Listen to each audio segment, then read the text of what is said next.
Hello guys, welcome back to your YouTube channel learning orbit. हमारी series का chapter number 3 चल रहा था, मेथड्स ऑफ एजुकेशनल साइकोलॉजी, जिसके अंदर हम इंट्रोस्पेक्शन, ऑब्जर्वेशन, इंटरव्यू और केस स्टडी कंप्लीट कर चुके थे। Now next is differential method और सर्वे मेथड, और you can say statistical method.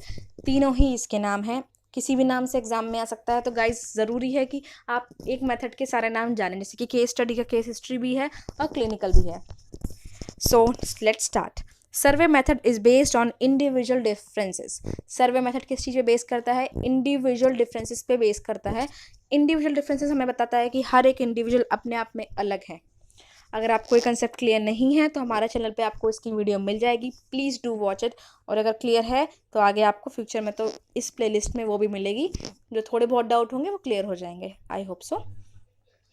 Now second, statistical techniques are used for studying individual differences, hence it is sometimes called statistical method. अब इसके अंदर stats की जो टेक्निक होती है वो यूज़ होती है, इसलिए इस मेथड को स्टैटिस्टिकल मेथड कहा गया। स्टैटिस्टिकल मेथड होता क्या है? Survey method. जब हम एक ग्रुप के ऊपर सर्वे करते हैं कि एक ग्रुप एक पॉइंट को लेके क्या सोचता है या फिर उनके इन प्रॉब्लम्स पे क्या आंसर्स है, तो उसको हम कहते हैं सर्वे मेथड। और उस सर्वे को जब हम रिजल्ट निकालते हैं तो हम स्टैट के थ्रू निकालते हैं, इसलिए इसको स्टैटिस्टिकल मेथड कह दिया है। तो इससे हमें मालूम पड़ता है कि हर एक इंडिविजुअल क्या सोचता है। That's why it's depend on individual method differences, क्योंकि हम हर एक इंडिविजुअल का टेस्ट या फिर इंटरव्यू लेते हैं और पर्सनली एक ग्रुप में ले लिया, लेकिन हमें मालूम पड़ता है कि कौन क्या क्या कैसे कैसे सोचता है। तो इसलिए ये इंडिविजुअल डिफरेंसेस पे बेस्ड है और इसको स्टैटिस्टिकल मेथड भी कहते हैं। So it uses various techniques for collecting data such as test, questionnaire, observation, interview और use of statistics in analyzing the data. अब इसके अंदर अलग अलग टेक्निक यूज होती है डाटा को कलेक्ट करने के लिए। जैसे क्वेश्चनेयर दे दिया आपको कि कुछ क्वेश्चंस चाहे पूछ लिए गए, चाहे एक पेपर पे लिख के दे दिए गए आपको येस नो और वेरी गुड, या फिर अपने आंसर्स लिखने हैं, उसके ऊपर डिपेंड करता है। टेस्ट हो गया, ऑब्जर्वेशन हो गया, इंटरव्यू हो गया, ये सारे मेथड यूज होते हैं और बाद में इनको स्टैट के थ्रू इनका एनालाइजेशन होता है। Okay guys, it gathers data from a large number of group, और ये एक लार्ज नंबर ऑफ ग्रुप के लिए इसका डाटा यूज होता है। इसको रिसर्च के लिए यूज किया जाता है मोस्टली।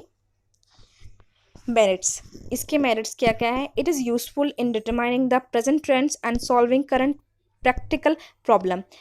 ट्रेंड्स को जानने के लिए और साथ में जो करंट में प्रैक्टिकल प्रॉब्लम चल रही है उसको पता लगाने के लिए और उसका सोल्यूशन देने के लिए इसको यूज़ किया जाता है। It suggest the course of future development for those who are interested in similar problems, और ये फ्यूचर डेवलपमेंट के लिए मतलब फ्यूचर डेवलपमेंट के लिए भी एक सजेशन देते हैं। Next, description of survey method is possible in mathematical and quantitative terms. तो इसका इस सर्वे मेथड का जो हमारा रिजल्ट होता है उसको हम मैथमेटिकल और क्वांटिटेटिव टर्म में एक्सप्लेन कर सकते हैं। मैंने आपको पहले बताया वो एनालिटिकल फॉर्म में होता है, स्टैट की फॉर्म में होता है। तो ये इसका बहुत अच्छा मेरिट है कि हमें मालूम पड़ता है कि एक इतनी पॉपुलेशन इस बारे में सोचती है, ऐसा सोचती है, इतने परसेंटेज ऑफ लोग ऐसा सोचते हैं। नाउ अब इसके डीमेरिट्स पे बात करते हैं। Survey method focused on existing condition, it play a little attention to the past which might have cause the present problem. तो ये जो एग्जिस्टिंग कंडीशन है उसके ऊपर ही ज़्यादा फोकस करता है और अटेंशन बहुत कम होती है इसकी पास्ट में। अब ऐसा क्यों? क्योंकि हमने जो क्वेश्चनेयर या फिर जो इंटरव्यू लिया हम प्रेजेंट प्रॉब्लम के अकॉर्डिंग लेते हैं, लेकिन हम पास्ट पे इतना फोकस नहीं करते, जिसकी वजह से हमें प्रॉब्लम का रीज़न नहीं मालूम पड़ता और सोल्यूशन उतने रिलायबल नहीं हो पाते। Now next, there is a possibility of manipulation of data by the surveyor. अब इसके अंदर चांसेस है कि डाटा को मैनिपुलेट कर दिया जाए सर्वेयर के थ्रू। फॉर एग्जाम्पल, मुझे कहीं पर सबमिट करना है, अपने आप को बेटर दिखाना है, तो मे बी मैं अपना डाटा जानबूझ के चेंज कर दूं, ताकि अब जो हमारा जो चेक करने वाला है वो एक जो मेरे सर्वे की रिपोर्ट्स है वो तो चेक करेगा नहीं, वो रिजल्ट देखेगा या फिर मेरी जो फाइल होगी वो देखेंगे। तो चांसेस है कि सर्वेयर अपने आप ही उसको चेंज कर दे, मैनिपुलेट कर सकता है। Now next, it is subject to sampling error, sometimes samples are not true that is representative of the population. और इसके अंदर क्या करते हैं, हम सैम्पलिंग एरर का यूज़ करते हैं, लेकिन समटाइम क्या होता है वो जो सैंपल होते हैं वो ट्रू नहीं होते, और ये इसका एक बहुत बड़ा डीमेरिट कहलाता है। तो गाइज आई होप आपको ये पॉइंट भी क्लियर हो गए हों। ये था हमारा survey method. Now next video में हम एक्सपेरिमेंटल मेथड और साइंटिफिक मेथड के बारे में बात करेंगे। सो गाइज स्टे ट्यून, और आपको इस सीरीज़ की पूरी प्लेलिस्ट का लिंक आपको डिस्क्रिप्शन बॉक्स में मिल जाएगा। Please do watch that video guys, all are helpful to you.